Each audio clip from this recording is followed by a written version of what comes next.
ওই ভিক্ষে দে। তোকে কিছু ভিক্ষা দিব ভাই? কি ভিক্ষে দিবি না রে? তুই ভিক্ষে দে যা। মানুষ অত এখানে দেবো ভিক্ষা ভাই? ভাই আমার হাত দুখান নাই তো ভাই, কাটে গেছে। প্লিজ আমাকে ভিক দিয়ে যাও প্লিজ। আবে এখানে তো তোর দোকানে হাত দেখনো ভাই, চঞ্চল মানুষ আবার কিভাবে তুই মিথ্যা কথা বলছিস ভাই? শালা জানতে পারলেন নাকি বে? না ভাই আমার হাত নাই, সত্যি বলছি আমার হাত নাই। হাত নাই মানে এখানে তো তোর দোকানে হাত দেখনো বে, দাঁড়া দেখছি তো। হাত নাই বে তোর হাত ভাই? হ্যাঁ আপনি বলছিস হাত নাই? হাত হয়েছে কি হচ্ছে বে? তা ভিক্ষা দিয়ে যা রীতিমতন। কেন দিব তোকে ভিক্ষা? দিবি না? আবে দিব না। এই এলাকার আমারই বুঝতে পারলি তো, ভিক্ষা দিয়ে যা। দিব না। আবে অত বকার দরকার নেই তোর সঙ্গে, ঠিক আছে? এটা আমার এলাকা, এখানে যে যাই সেই আগে ভিক দিয়ে যাই 500 টাকা করে।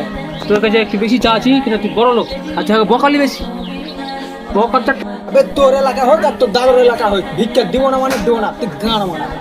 আবে তোর সঙ্গে তো বক্তার না বুঝতে পারলি তো, বেশি মেলে কথা বলেছি আমি। একটা কথা বলে 2 লাখ টাকা এলি, আর তোর সঙ্গে 10টা কথা বলেছি, মানে 10 কোটি টাকা তোকে দেওয়া উচিত। পয়সা দিতে মতন দিয়ে যা। 10 কোটি? 10 কোটি না 12 কোটি দিয়েছে, 1 টাকাও দেবো না, আমি পালাই নি। আবে ভিক্ষাটা দিয়ে যাবে, ভিক্ষা দিয়ে যাবে।